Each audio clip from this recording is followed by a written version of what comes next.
पुरानी वाणी है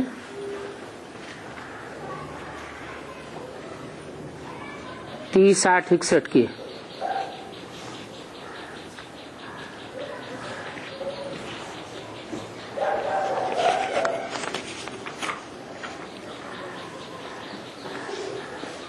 कोई यहाँ बैठे हैं अथवा दूर बैठे हैं, जानते हैं कि पारलौकिक बाप मनसा वाचा कर्मणा तन मन धन से हमको प्यार कर रहे हैं।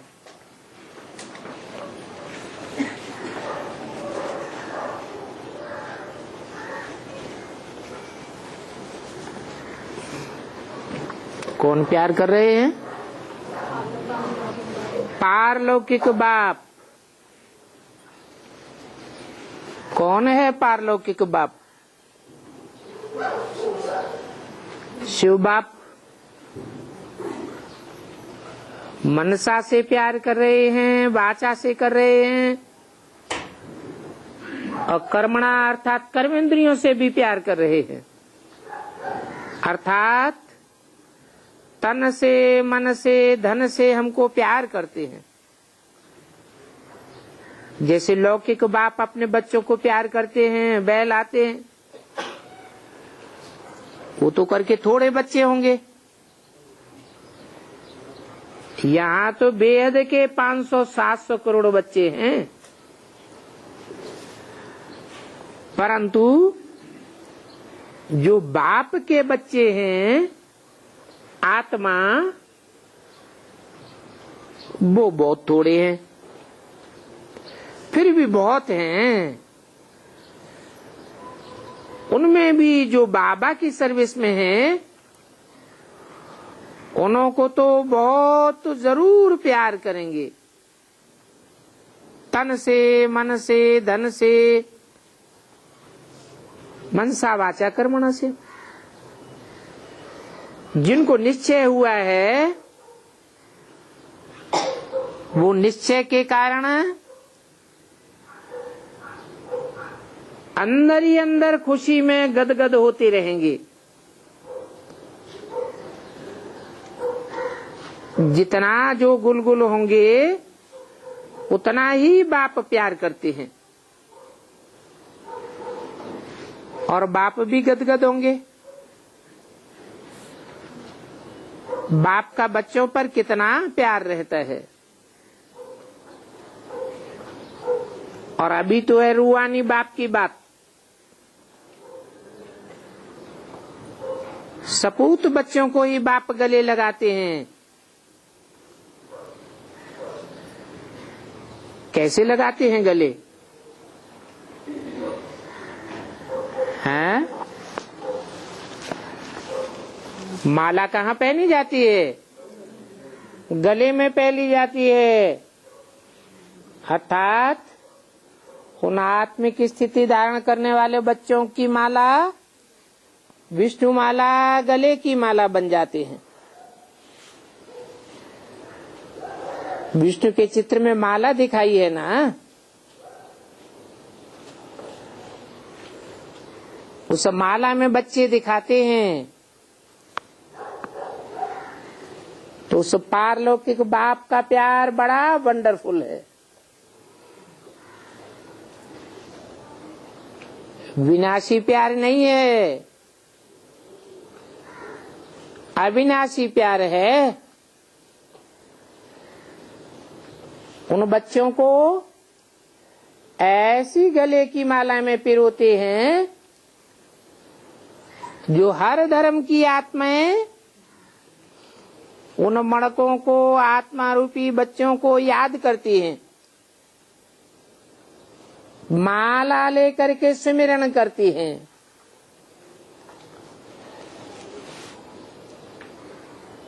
तो देखो, टीचर भी प्यार करते हैं, गुरु भी प्यार करते हैं, बाप भी प्यार करते हैं, परंतु प्यार उनको करते हैं जो फॉलो करते हैं। आजकल तो ऐसे न गुरु हैं और न चेले हैं। जो पूरा पूरा फॉलो करें। गुरु कफनी पहनते हैं, जंगल में चले जाते हैं, चेले कहते हैं हम इन गुरु के फॉलोअर है, परंतु खुद तो गृहस्थ में पड़े हुए हैं। कफनी पहनकर जंगल में जाकर फॉलो तो करते नहीं, तो फॉलो काहे के? तुम बच्चे तो रूहानी बाप को फॉलो करते हो, परम धाम तक फॉलो करते हो। बाप आत्मा है, तुम भी आत्मा बन जाते हो। तो देखो उस रूहानी बाप का प्यार तो बहुत वंडरफुल है। आप समान बनाकर तुमको वापस ले जाते हैं घर, और वो बाप इन आंखों से नहीं देखा जाता है। फिर हैं? हाँ, इसलिए शंकर को ज्ञान का तीसरा नेत्र दिखाते हैं, देवियों को भी ज्ञान का तीसरा नेत्र दिखाते हैं। ज्ञान के नेत्र से उस बाप को पहचाना जाता है।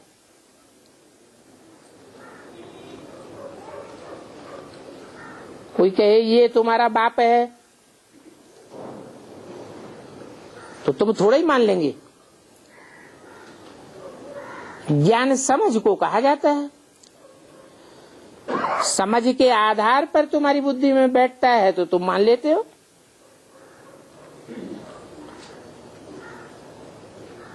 तो सपूत बच्चे ही प्यार के अधिकारी होते हैं, कपूत नहीं होते हैं। देह अभिमानियों को ही देही अभिमानी इतना प्यार नहीं कर सकते। जो पूरे देही अभिमानी होंगे, बाप पर उनका लब होगा, उनको बाप का प्यार जरूर मिलता है। इस बात को कोई नहीं दुनिया में जानते हैं। ये सारा गुप्त, और हर हालत में उनकी सर्विस ही गुप्त है। ये प्यार करने की भी सर्विस है। प्यार बातों से भी झलकता है, आंखों से भी झलकता है, वाइब्रेशन से भी झलकता है। ये प्यार भी सर्विस कराता है। भक्ति मार्ग में भी स्वप्न देखते हैं, साक्षात्कार करते हैं, कृष्ण को कितना प्यार करते हैं। और यहाँ तो प्रैक्टिकल में बाप है। स्वप्न और साक्षात्कार की बात नहीं है।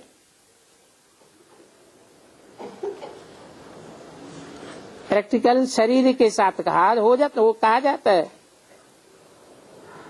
तो महान सौभाग्यशाली, आज्ञाकारी, वफादार तुम बच्चे ही हो। ऐसे बच्चे ही बाप के प्यार के हकदार बन सकते हैं। बाप कितना प्यार से बच्चों को देखते हैं। तुमको सामने देखते हुए भी यही लक्ष्य देते हैं कि मन मना भव, अर्थात मेरे मन के संकल्प में समा जाओ। फिर हम देखो तुमको कितना मदद देते हैं। तुम्हारे सारे विकर्म भस्म हो जाएंगे।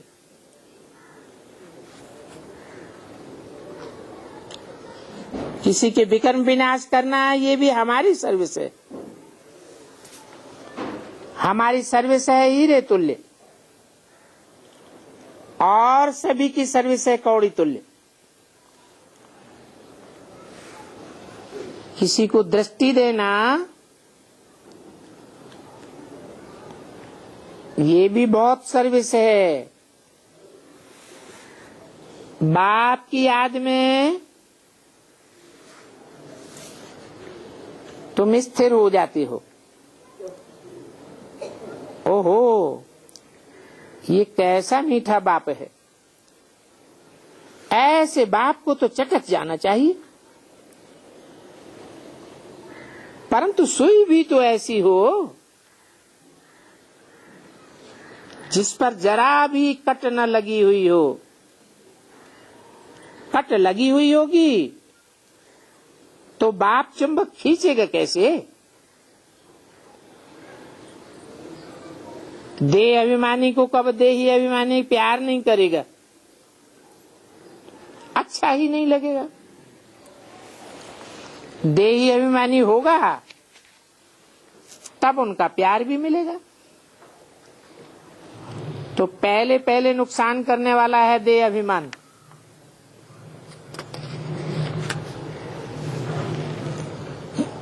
ही 60-61 की वाणी का दूसरा पेज। देही अभिमानी वाले की देह अभिमानी से पटेगी नहीं। पहला नंबर का कट है देह अभिमान। जो मोह में फंसे हुए हैं वो कभी भी देही अभिमानी बन नहीं सकते।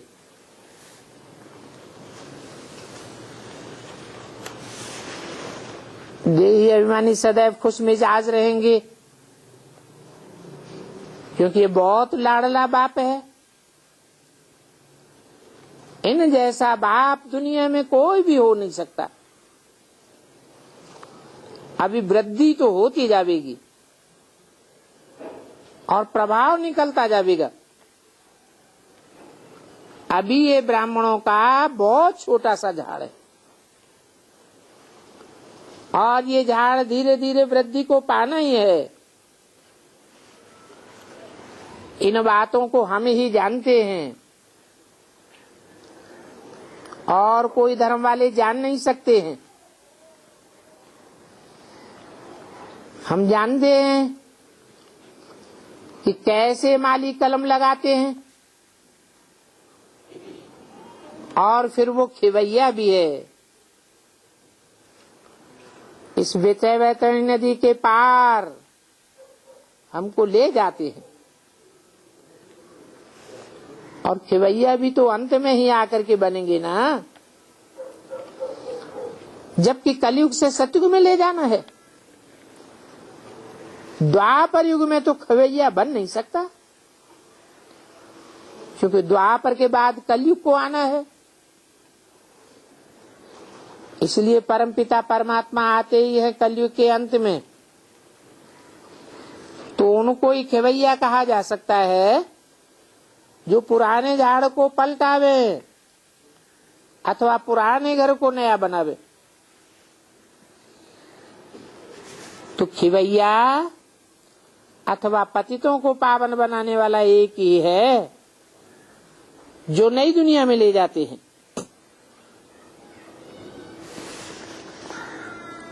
नई दुनिया में ले जाते हैं, खुद जाते हैं, हैं? जब खुद ही नहीं जाते तो ले कहां से जावेंगे? हैं? अरे बताया कि पतित पावन विषय वैतरणी से पार ले जाने वाला खिवैया एक ही है। एक है माने बिंदी नहीं है, साकार में है, नई दुनिया में ले जाते हैं और वो प्रत्यक्ष होते ही हैं संगम पर।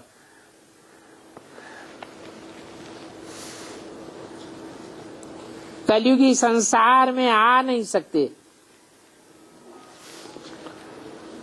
वो संगम के संसार में ही आवेंगे।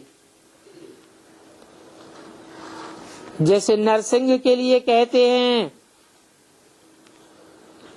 कि उसने कहा न अंदर न बाहर, तो ये बाबा भी न कलयुग में आते हैं न सतयुग में। सतयुग और संगम, सतयुग और कलयुग दोनों के संगम पर आते हैं, बीच में आते हैं।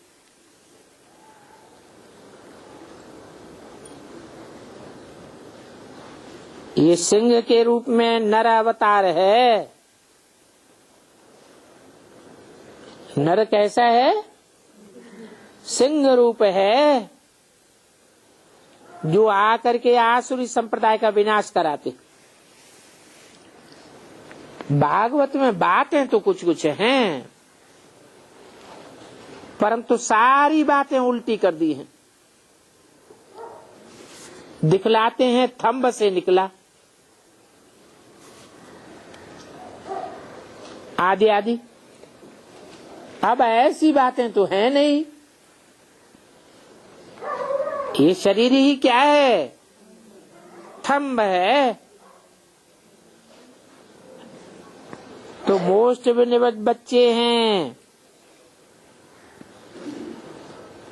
जितना जास्ती सर्विस करने वाला होगा, उनको बाबा बहुत प्यार करता रहेगा। बच्चों को भी अंदर में रहता है, ओहो हमारा बाप कौन है, जिसको दुनिया में कोई जान ही नहीं सकते। ऐसा तो कोई बाप नहीं होता। कितना गुप्त है। हम लिखते हैं तो भी मानते नहीं हैं,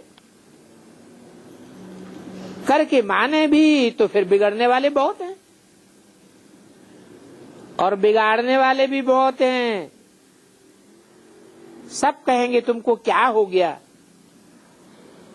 तुम उल्टी सुल्टी बातों पर विश्वास कर लेते हो। हम फिर कहते हैं तुम इन गुरुओं की गपोड़ों पर विश्वास करते आए हो, तो ये तुम्हारी लड़ाई तो होनी ही है। आखिरी में तुम बच्चे जानते हो कि हमारी तो विजय होनी ही है।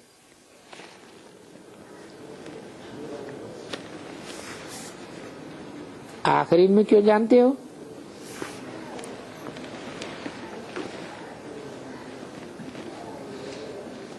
अभी क्यों निश्चय आता रहता है?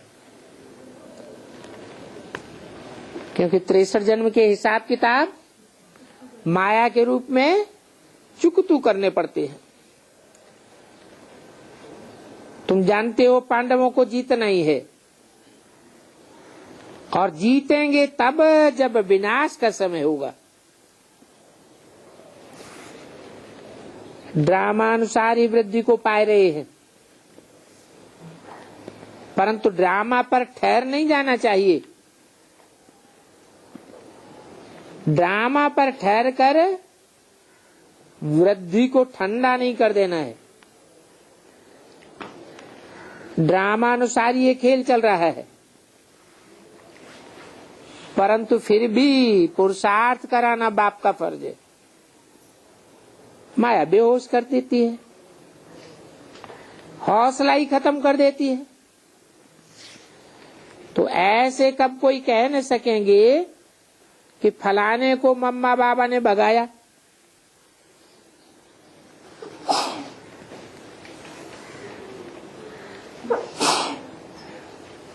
देखो गीत भी है, चाहे प्यार करो चाहे ठुकराओ, बाबा थोड़े ही किसी को ठुकरावेंगे। अब ये आपका दर कब नहीं छोड़ेंगे। माँ बाप तो कब ठुकराते ही नहीं है। हाँ, बच्चा अगर चंचलता करता है तो सुधारेंगे तो जरूर। हमारे पास जो भी बच्चे हैं, उन बच्चों जैसा खुशनसीब दुनिया में और कोई नहीं होगा। और हमारे पास बदनसीब भी स्वर्ग में तो जरूर आ जावेंगे।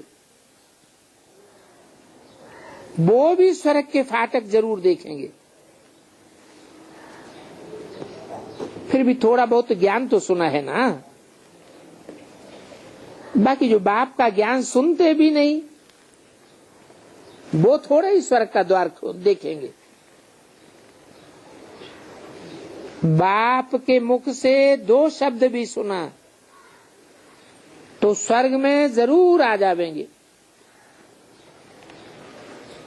बाकी पुरुषार्थ नहीं करेंगे तो सजाएं तो खानी ही पड़ेंगी, क्योंकि पदभ्रष्ट बन पड़ते हैं। शिव बाबा के पास भी इलेक्शन होता है, उस इलेक्शन में कोई सूर्यवंशी बनते हैं, कोई चंद्रवंशी बनते हैं, कोई क्या बनते हैं। हर एक के पुरुषार्थ के ऊपर है। जो जितना सर्विस करेगा वो उसी नंबर में जोड़ा जाएगा। महाराजा बने, महारानी बने, राजा बने, रानी बने, प्रिंस बने, प्रिंसेस बने, दास दासी बने, चंडाल भी बन पड़ते हैं, प्रजा वर्ग में आ जाएंगे। तो हर एक के पुरुषार्थ के ऊपर है।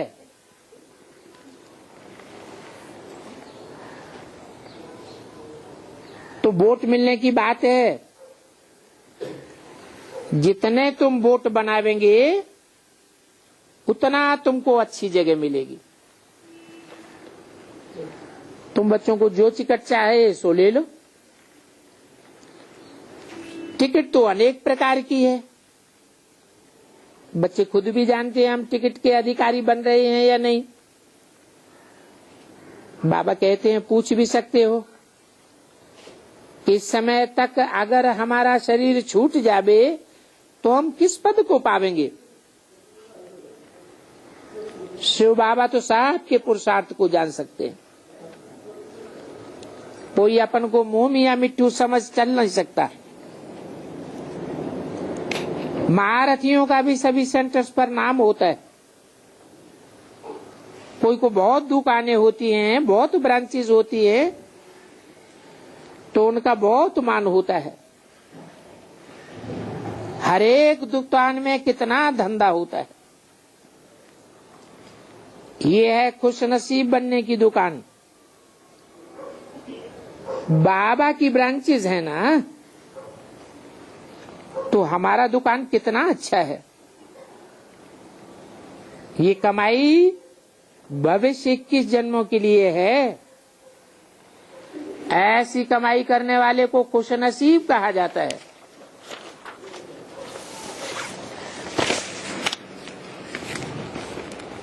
अच्छे कर्म करने वाले अच्छा जन्म पाते हैं। 30-61 की वाणी का 3रा पेज। परंतु यहाँ तो प्रत्यक्ष फल भी मिलता है इसी जन्म में। अगले जन्म में मिले तो प्रत्यक्ष फल थोड़े ही कहेंगे। और बाबा साक्षात्कार भी कराते हैं। तुम ऐसा प्रिंस बनेंगे। साक्षात्कार में तो प्रिंस रूप ही दिखाते हैं। सूर्यवंशी में भी प्रिंस होंगे, चंद्रवंशी में भी प्रिंस होंगे, परंतु साक्षात्कार में कोई समझ थोड़े ही सकेंगे कि ये प्रिंस किस समय का है। सूर्यवंशी है व चंद्रवंशी है, ये बातें तो समझानी पड़ती हैं।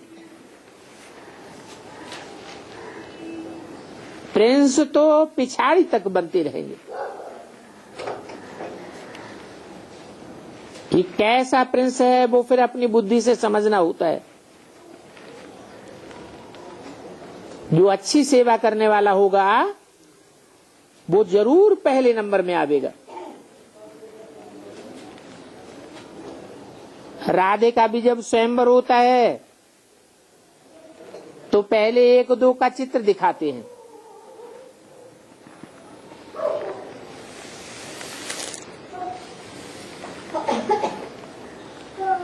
एक दो को पसंद करते हैं तब सौदा होता है।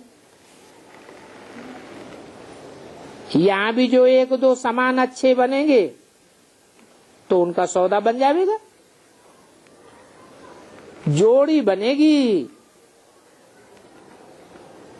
पूरी एक दो की मिसल जोड़ी बनेगी। समान पुरुषार्थी चाहिए ना, समान सर्विस करने वाले चाहिए। जैसे मम्मा बाबा सबसे अच्छी सर्विस करते हैं, तो जो अच्छी सेवा करेंगे वो उनके नजदीक आ जाएंगे। कितने जन्म के लिए हैं? समान सेवा समान पुरुषार्थ करने वाले कितने जन्म के लिए नजदीक आ जाएंगे? 21 जन्म के लिए नजदीक आ जाएंगे। एक दो को पसंद करेंगे तो सारा मदार यहाँ की सर्विस पर रहता है। यहाँ प्यार होगा तो वहां भी उनको प्यार मिलेगा। तो बच्चों को पूरा ही खुशनसीब बनना चाहिए। नया मकान और पुराने मकान के सुख में फर्क तो होता ही है। पुरुषार्थ करना चाहिए नए मकान में जाने का, पुरुषार्थ ही नहीं बनना है। रेस में पिछाड़ी वाला घोड़ा भी आगे निकल जाता है। तो यहां भी ऐसे हैं, तुम ह्यूमन अश्व हो, पुरुषार्थ की दौड़ में दौड़ते हो ना। पिछाड़ी वाले बहुत तीखे जा रहे हैं। बाप के गले का हार बनना है तो पुरुषार्थ भी ऐसा तीखा जानने का करना चाहिए। पुरुषार्थ तो सबको एक जैसा करना सिखाया जाता है। हाँ,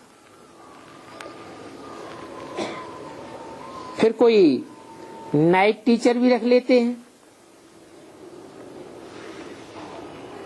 बी के कोई भी समय सर्विस करने के लिए बांधी हुई है। जो भी टाइम फुर्सत का मिले उस समय आ जाना चाहिए।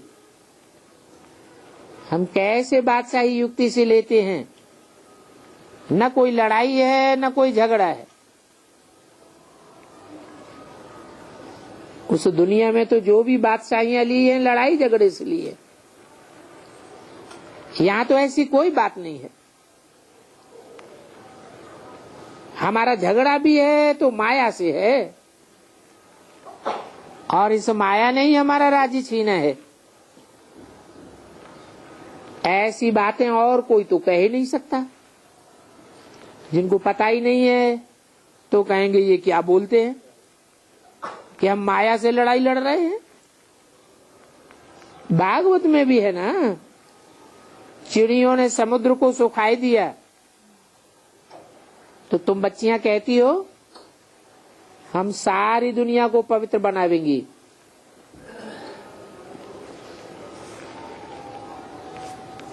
तुम ज्ञान की चिड़िया हो ना।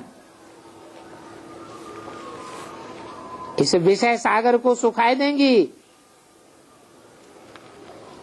तुम्हारी बातें सुनकर के सभी हंसते हैं। ये चिड़ियाएं कहां से निकल आई जो सारी दुनिया को पवित्र बनावेंगी। तुम ज्ञान सागर को हप कर लेती हो तो सब कुछ बरसे में तुम ले लेती हो।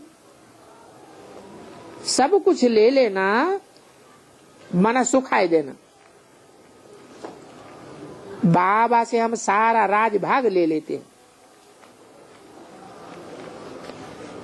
फिर ये ज्ञान खलास हो जाएगा, हम बादशाह बन जाएंगे। ज्ञान सागर से सब ले लेते हैं तो सागर सुखाया ना। सतयुग में है ही पवित्र दुनिया। अपवित्र एक भी वहां रह नहीं सकता। ये तो सन्यासियों ने झूठ बता दिया है कि कंस रावण आदि भी वहां होते थे। हिरण्यकश्यप सतयुग में होता था। तुम देख लेना, अपवित्र दुनिया विनाश होकर हमारी पवित्र दुनिया स्थापन हो जाएगी। ड्रामा अनुसार हम बाप से पूरा वर्षा पूरा राजभाग ले लेंगे। जिन्होंने पुरुषार्थ किया है वो ही अपना वर्षा लेंगे। है तो ये ड्रामा। हमारे सामने सारा प्लान खड़ा है, समझाने का स्कोप बहुत अच्छा है। कोई ऐसी सर्विस में लग जावे और सारा दिन इस सर्विस में लगा रहे, शमशान में जाओ, रेल में जाओ, ऐसी सर्विस करने वालों को हम गवर्नमेंट में टिकट भी लेकर के देंगे। परंतु सर्विस की लगन चाहिए।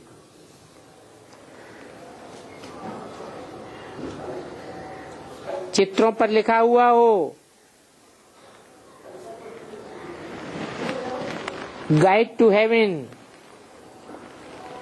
कोई भी देखे तो चकित हो जावे, फौरन उन चित्रों को ले लेंगे। रेलवे डिपार्टमेंट में बहुत अच्छी सर्विस हो सकती है, परंतु अभी बाबा के कारखाने की कारीगरी बहुत ठंडी है। बाबा को तो बारूद देने का बहुत शौक है, परंतु कारीगर काम करने वाले बहुत ढीले मिले हैं, तो जो सेवा होनी चाहिए वो होती नहीं। अच्छा, ओम शांति। और एक छोटी सी रात्रि क्लास है। गीता में पॉइंट्स बहुत अच्छी हैं। मैं समझता हूँ झाड़ त्रिमूर्ति से भी गीता में पॉइंट्स, टॉपिक बहुत अच्छे निकल सकते हैं। इस समय सारी दुनिया में अगर खुशनसीब कोई है तो यहाँ के बच्चे, और सौभाग्यशाली भी यहाँ ही हैं, और फिर उनमें भी नंबरवार हैं। उस गीता को पढ़ने वालों में कोई की बुद्धि में नहीं बैठेगा कि राजधानी कैसे स्थापन होती है गीता से, या कैसे हुई है, क्योंकि गीता को ही द्वापर में ले गए, तो राजधानी का तो पता ही नहीं पड़ सकता। सभी मुझे हुए हैं। अभी सिर्फ तुम बच्चे जानते हो कि गीता से कल्प कल्प भारत की राजधानी मिलती है। माया राज्य तुमसे छीनती है और प्रभु आकर के दिलाते हैं।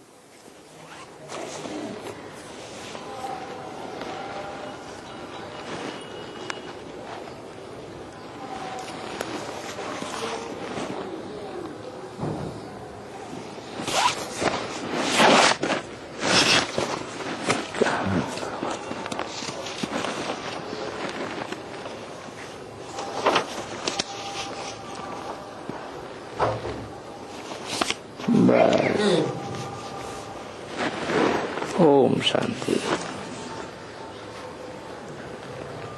आपका रात्रि क्लास है 26/11/1968। कटिंग की हुई क्लास है। बोला संकल्प तो होते ही हैं, उसका कभी कोई विचार नहीं करते। इसी समय में भी जबकि कोई संकल्प विकल्प आते हैं तो प्रश्न उठाते हैं, भाई ये संकल्प विकल्प तो ज्ञान काल में नहीं होने चाहिए। तो बेहद का बाप समझाते हैं, ज्ञान काल में ये लड़ाई है। अभी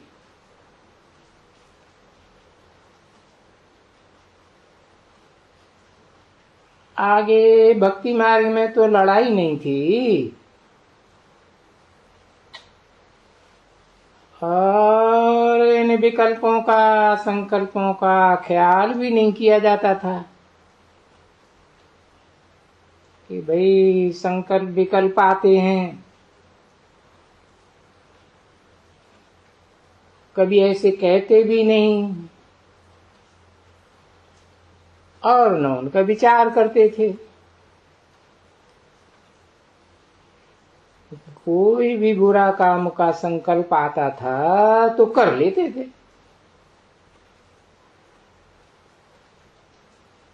कर्मेंद्रियों के ऊपर जागता नहीं था।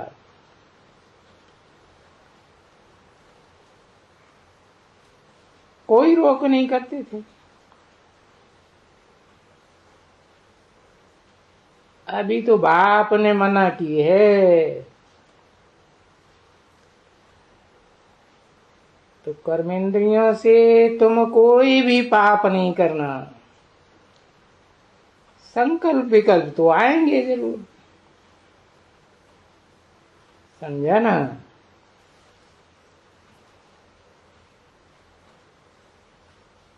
आगे आते थे तो भक्ति मार्ग में तो भी विकर्म कर लेते थे ना। अभी तो बाप की मना है।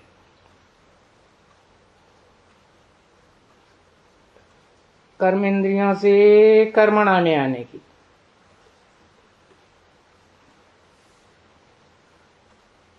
क्योंकि कहते हैं युद्ध का मैदान है,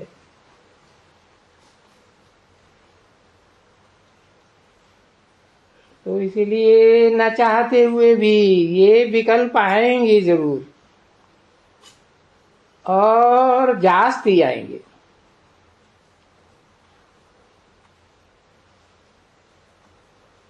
क्या आखिरी जन्म है ना, सारा हिसाब किताब अनेक जन्मों का पूरा होना है। तो जास्ती विकल्प आवे तभी तो युद्ध उसको कहेंगे ना। तो बरोबर माया से अभी युद्ध है, तो माया जास्ती विकल्प ले आती है, बहुत तूफान में ले आती है।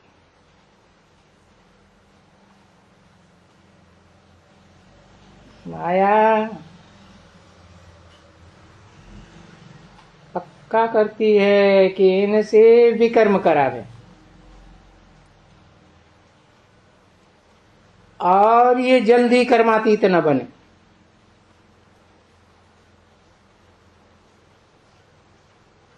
इसलिए इन विकल्पों का कोई मुझान नहीं होना चाहिए। मूल बात है कि विकर्म कर्मेंद्रियों से नहीं करना है। तो ये तो पक्का है कि आगे से इस जन्म में तूफान जास्ती आते हैं, और तूफान भी तूफान ही तभी कहते हैं। आगे तूफान नहीं कहते थे कभी, अभी तूफान कहे जाते हैं।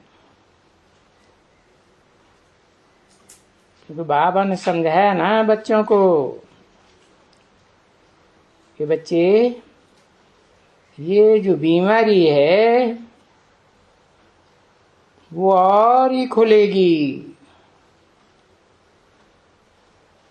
और ये विकारों की बीमारी जास्ती होगी। विकारी संकल्प जो आगे नहीं इतने आते थे, ये विकल्प वगैरह, तो अभी जास्ती विकल्प आएंगे, क्योंकि युद्ध का मैदान है। इसलिए इन विकल्पों के आने से मुझने की दरकार नहीं है, कोई दरकार नहीं। फिर भले आवे तो आने दियो। ये तूफान परंतु कर्मेंद्रियों से कुछ भी विकर्म नहीं करना है, वो संभाल रखनी है, क्योंकि कहीं पाप न हो जावे। आगे तो भक्ति मार्ग में पाप पुण्य का कभी ख्याल ही रहता है ना, नहीं रहता ना। ना आगे विकार में तो चले जाते थे, करते थे। अभी विकार में जाते हैं तो पछतावा करते। बाप को कहते हैं, बाबा मेरे से ये विकार हो गया, ये मेरी गफलत है। आगे कभी भी कोई ऐसे भक्ति मार्ग में नहीं कहते हैं कि भाई कोई हमारी गफलत है, या हम बाबा की सीमत पर नहीं चले ना। ये भी खुद बाबा को कहेंगे, बाबा आज मैंने भूल की। आगे तो भूल का कोई पता ही नहीं पड़ता था, अभी ज्ञान मिला है, अभी पता पड़ता है। इसलिए बाप कहते हैं कि ये माया का तूफान आते हैं, और जो विकारों की बीमारी होती है ना, वो जास्ती उथल खाती है। समझा? विकारों की बीमारी और काय की बीमारी, ये संकल्पों की, विकल्पों की आने की, विकार में जाने की। कोई भी विकार में जाने की, क्योंकि ये विकार है ना। सभी विकार पहले तो देवभान में ले आते हैं, तो ये देवभान भी तो विकार हो गया ना। काम, क्रोध, लोभ, मोह, ये भी तो विकार हो गया। तो ये तुम बच्चे समझ गए। नहीं तो मनुष्य कहते हैं ये तो प्रकृति का धर्म है, ये तो होना चाहिए।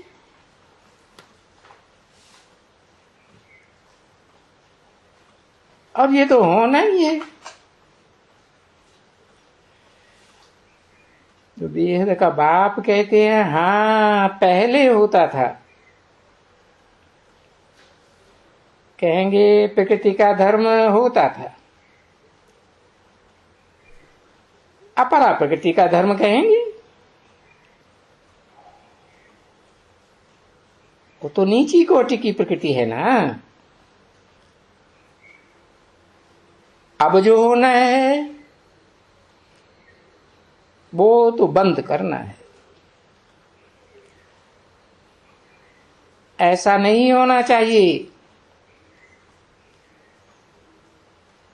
आगे तो विकार में जाते थे तो कोई मना नहीं होती थी ना बच्चे। अभी मना होती है कि नहीं जाओ।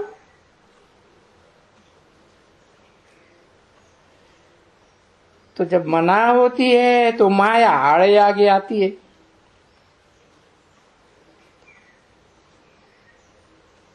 क्योंकि बाप समझाते हैं ये युद्ध का मैदान है, इसलिए बच्चों को खबरदार होना चाहिए। क्योंकि न चाहते हुए भी जास्ती तूफान आएंगे।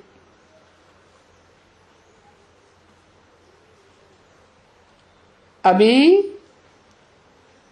कर्मेंद्रियों को नहीं रोक सकते हैं कोई भी, कर्म इंद्रियां बड़ी प्रबल हैं, उनका रोकना मुश्किल है, बहुत मुश्किल। जैसे बाबा कहते हैं ना, बच्चे बाबा के पास आते हैं, आके शिव बाबा को बाकी पहनते हैं, तो बाबा कहते हैं ये हुई ऊंचे से ऊंची भाकी।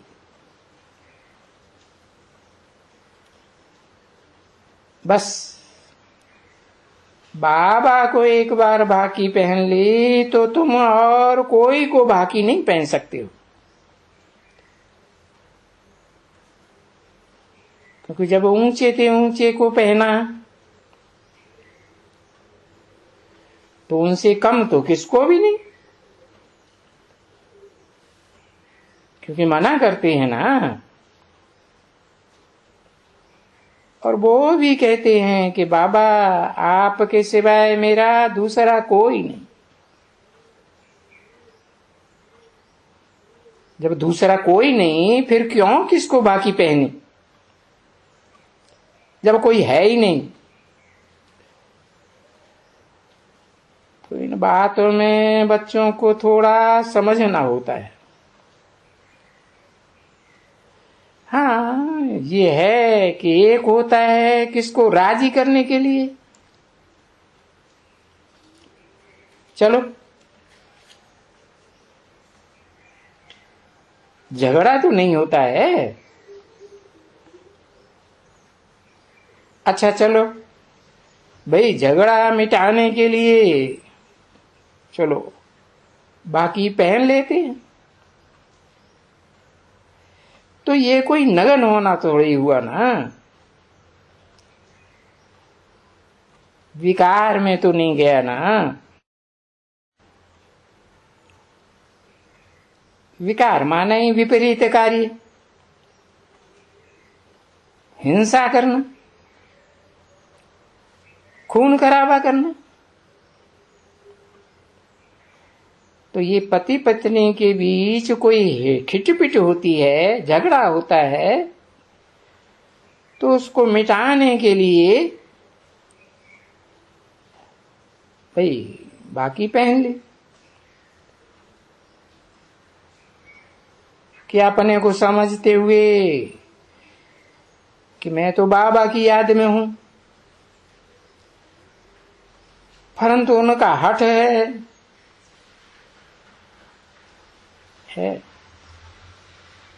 जो जीवन साथी का हठ है, वो तो ऐसे ही समझते हैं ना कि हम जीवन साथी हैं। तो इनका हठ पूरा करने के लिए, क्योंकि इनकी हठ पूरा नहीं करते हैं तो झगड़ा मचता है, तो उनकी हठ को मिटाने के लिए वो कुछ बाकी आदि पहनना भी किया जाता है,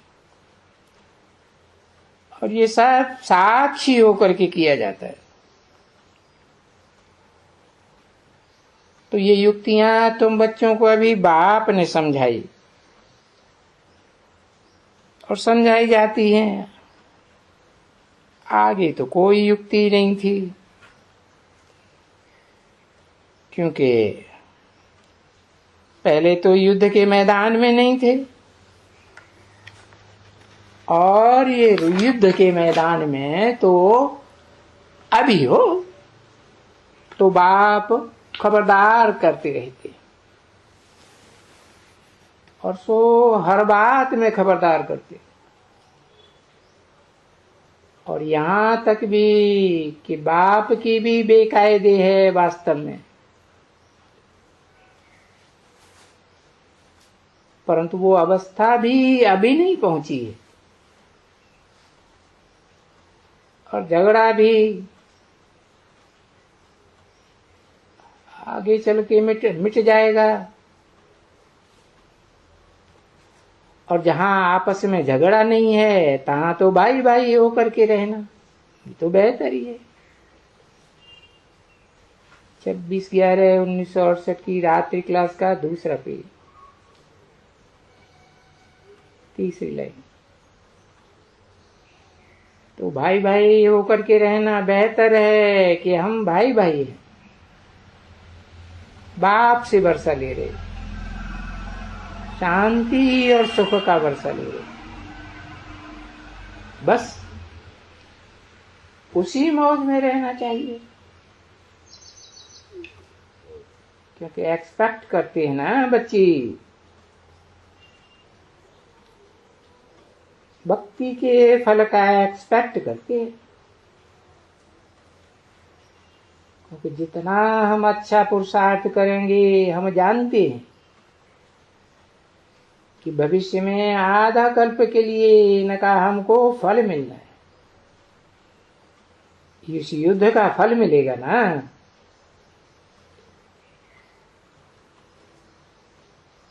तो जितना हम ये अवॉइड करेंगे, क्योंकि अभी तो बाबा की बन गई ना, तो बाबा के बन गए तो जैसे रूह बन गए, बस फिर तो जिस्मानी कोई भी हलचल में नहीं आना, कुछ भी गड़बड़ न करें, नहीं तो कोई न कोई वक्त में कशिश हो ही जाती है। तो अगर खबरदार रहेंगे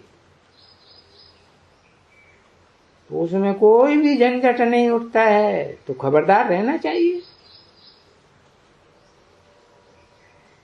परंतु इस समय में ये हो नहीं सकता है, क्योंकि अगर ऐसे होवे कोई की भी अवस्था,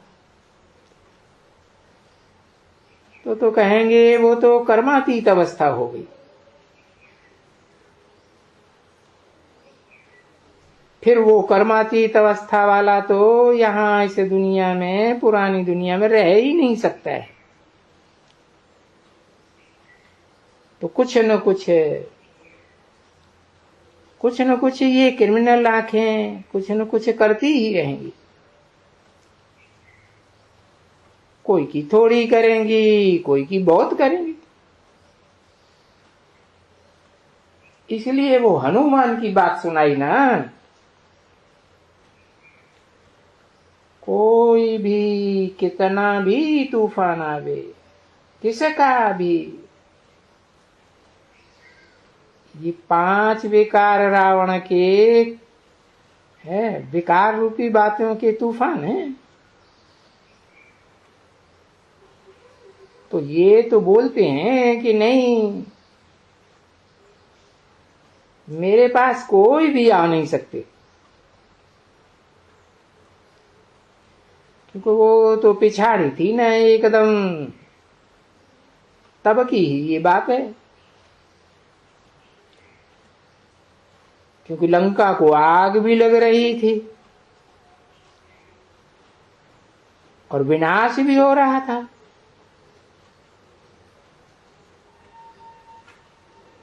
तो वो अवस्था तो उस समय में तुम बच्चों की अवस्था बड़ी अच्छी रहती है ना, कर्मातीत अवस्था।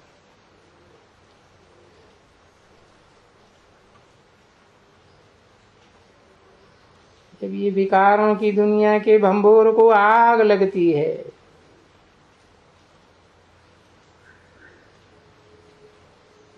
तो उस समय भी किसकी तो अवस्था रहती है। किसकी रहती है? कहेंगे भाई महावीरों की। हनुमानों को महावीर भी कहा जाता है ना। तो है ये अवस्था की बात, ये पढ़ाई का वर्णन है। उन्होंने ये सब हनुमान, महावीर और क्या क्या बैठ करके बातें बनाई हैं शास्त्रों में।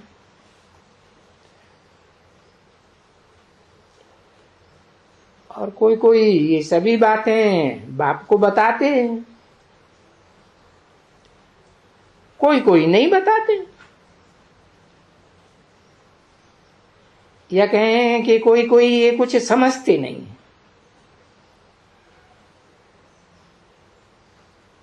कि पोता मेल क्यों देना चाहिए। तभी बाबा कहते हैं कि चार्ट रखेंगे और वो चार्ट बाप को दिखलाएंगे और ये पूछेंगे तो फिर तुम समझा सकेंगे और तुम समझ सकते हो। भाई जरा इनको क्या कहें, माया बुद्धि को तोड़ देती है ना बच्चे। तो जो बुद्धियों को टूटा वो तो चार्ट में नहीं लिखते हैं, नहीं तो लिखेंगे ना कि मैं याद करता था। तो चार्ट भी बड़ी समझ से लिखना होता है कि बिलबुल बाबा को हमने बिल्कुल क्लियर याद किया।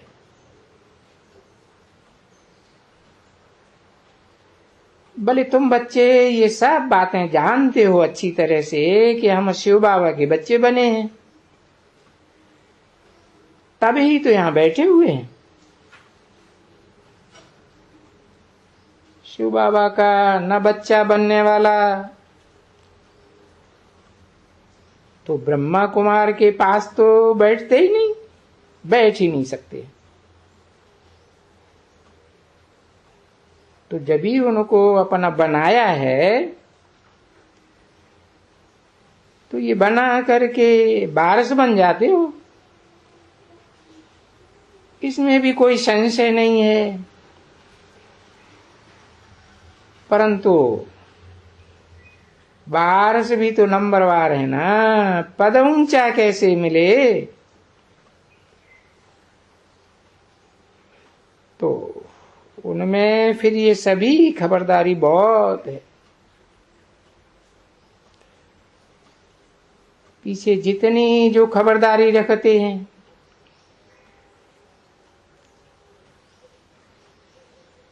एक तो ये खबरदारी और दूसरी फिर सर्विस की भी खबरदारी कि बहुतों का कल्याण करने से वो इकट्ठा हो जाते हैं ना, वो दूसरे का कल्याण करने से अपन को भी मदद मिलती है, ऑटोमेटिकली कायदे अनुसार मिलती है। तो है चार्ट अपना रात को पोता मेल निकालना, क्योंकि बाबा तो व्यापारी होके रहे हैं ना बच्चे। तो बाबा ने तो सबको देखा है। 12 महीने का भी हिसाब किताब रखते हैं, 2 बरस का भी पोता मिल निकालते हैं, नफे और नुकसान का, फायदा है और घाटे का।